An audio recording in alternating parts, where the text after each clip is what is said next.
speed bonus, but now removes the spread from your barrages. This additional damage rewards Deadeyes who can keep their distance from their targets. Previously, Ricochet caused your projectiles to chain an additional time and granted 10% more damage for each remaining chain. The new Ricochet allows your projectiles... Welcome! It's your friendly neighborhood Badger here, and I am back with yet another video of the 3.13 reveal of Echoes of the Atlas. Today we are looking at the Deadeye Ascendancy Rework. There is a lot to jump into here. It's really juicy, so we're going to do that just in a second. I am uploading a bunch of videos today, so if you want the playlist, it's down in the description below. Check it out, and remember to hit that sub button and the little bell as well to be notified of all of the videos that will be coming out today and in lead up and subsequently of the 3.13 release of Echoes of the Atlas and Ritual League. So, as I said, today we are looking at the Deadeye in this video. We've already done the Elementalist, and the Inquisitor is coming as well. But the Deadeye has so many juicy things about it. I think pretty much every single node on the Deadeye here is changed in a way that is better than what it used to be. So we're going to go through everything. We're going to kind of work around from the counterclockwise, from the outside, and then onto the inside here as well. And then talk about maybe some builds that you could use with this. Maybe some things that might have been nerfed, if any that might have been nerfed from the previous Deadeye. And then you can go away and think about making builds for Deadeye yourself, because let me tell you, there are so many ways that you can build this. Okay, so to start off with, we're going to look at Far Shot. Now, Far Shot looks like, there's not a bunch here, but it's been massively buffed from what it used to have, basically. So, Far Shot basically gives your projectiles dealing 20% less damage to targets at the start of their movement, but dealing up to 60% more damage to targets as the projectile travels farther. Now, we don't know what that actual distance is. Obviously, we'd need to be able to check in-game exactly what this Far Shot is, but if it's going off the previous Far Shot, it's usually about almost a screen wide, or from the middle of your screen to the edge of your screen is usually the distance of Far Shot.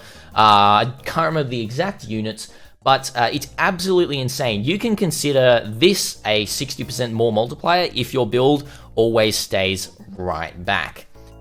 Which is absolutely insane. It's up from the previous, I think only 30% was what it was previously. So this is basically doubling the power of Far Shot if you're further away.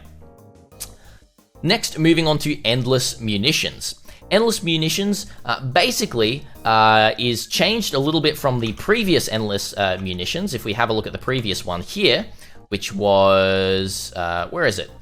Giving you increased area of effect and additional projectile. It is now changed to just give you 2 additional projectiles. So you do miss out on the area of effect.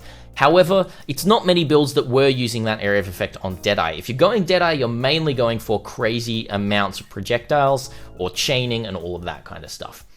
So 2 additional projectiles up from 1 is absolutely massive. Then we move on to Occupying Force. Now, Occupying Force is another absolutely crazy a totally new Ascendancy node, which is all to do with Mirage Archers. So, first of all, your Mirage Archers are not attached to you. What that does mean is they kind of function, I guess, like totems, like attack totems or something like that. And you get +2 to the maximum number of summoned Mirage Archers. What this does mean is you can have 3 total Mirage Archers, just dealing extra damage for you. However, the downside is you cannot summon Mirage Archers while near your Mirage Archers. We don't know, again, what the distance of that near is, but what we do know is that it doesn't really matter too much if you're moving around, and should be moving around and not standing still. So basically, it's like attack, move, attack, move, attack, move. You've summoned all 3 of your Mirage Archers, and then you can start barraging down. Maybe with Barrage, who knows?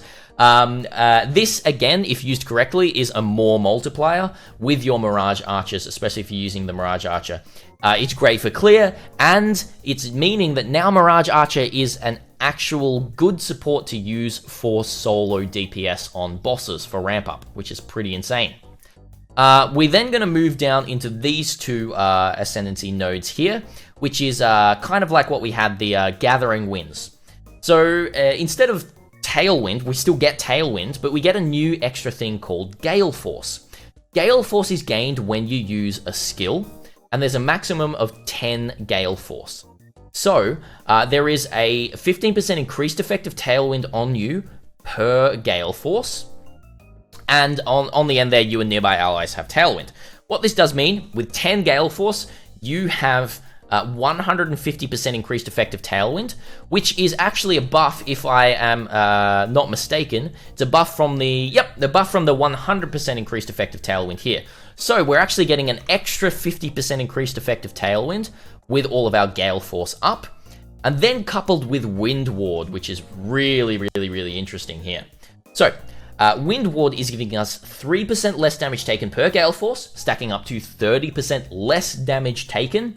You do lose all of your Gale Force when hit, which, you know, it does mean you have to stack it up again. You have to do 10 more skills. The massive thing about this is another addition on top of the already crazy defenses with Acrobatics, Phase Acrobatics, Wind Dancer, Kintsugi, Evasion, stacking all of them, and now we've got Wind Ward.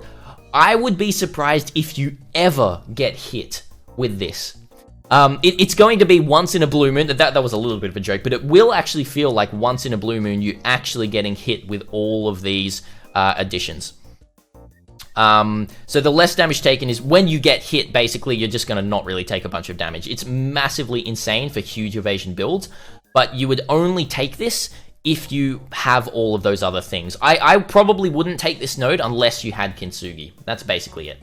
But it does mean that Deadeye is much more hardcore viable as well, which is really, really, really interesting. Alright, so then we're moving on to Focal Point. Focal Point is another crazy DPS upgrade. You're getting 75% increased effect of your marks. You're almost doubling the power of your marks, which once again is absolutely astronomically powerful. You are also getting 25% less damage taken from other enemies near your marked enemy. So any adds that bosses summon or anything like that, you're going to take 25% less damage from them. The other interesting thing here is marks you inflict are not removed from dying enemies. Now, it doesn't say, like, corpses or that sort of thing, which is really, really interesting how this mechanic will actually play out, and I'm actually trying to think right now. Maybe chat can help me exactly how this might work, but there's going to be some pretty interesting mechanics to do with inflicting marks on enemies, them dying, and then those marks still staying around to grant you extra generation of stuff or everything like that. It's pretty interesting. So yeah, that's pretty much it. The next one we're going to move on to is Rupturing. Now, Rupturing is similar to the old Rupturing. What we had here is just a bunch of other buffs when you basically bleed enemies, but it's changed to be an actual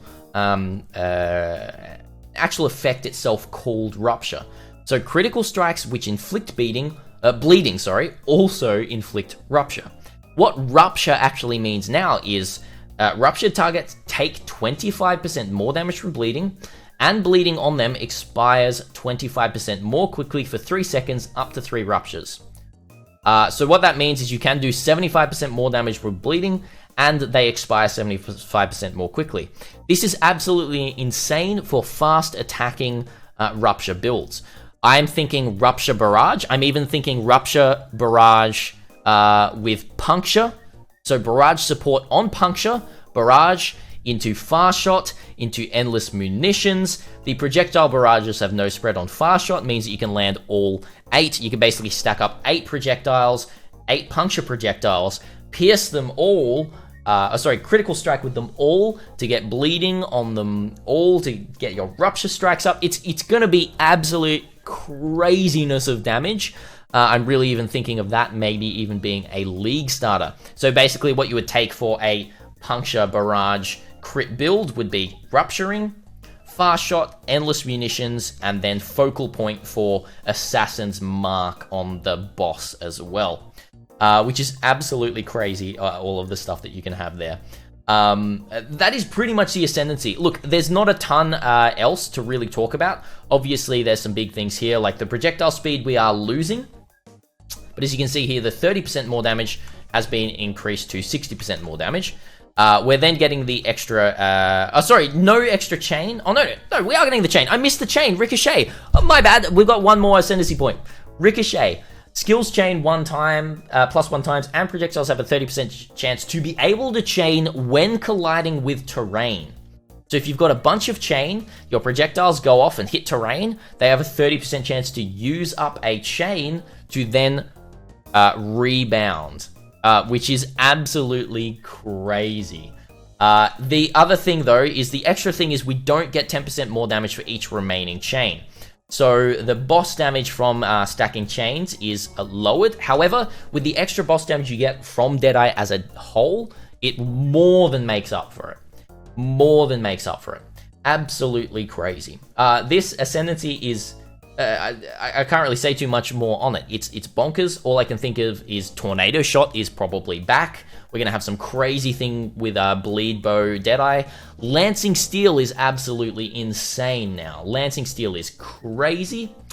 And that's pretty much all I have to say. Even Cobra Lash is insane as well.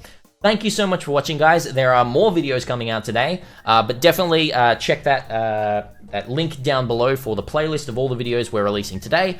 And I will include all of the videos up until the release of 3.13 in that playlist as well, so definitely go check that out. That is all I have to say with Deadeye. Inquisitor is coming up next, so tune in for that. And then we've got the ritual stuff, then we've got heist and harvest stuff, we've got new gems, new maps, bunch of awesome stuff. Thank you so much for watching, and until next time, Badger out.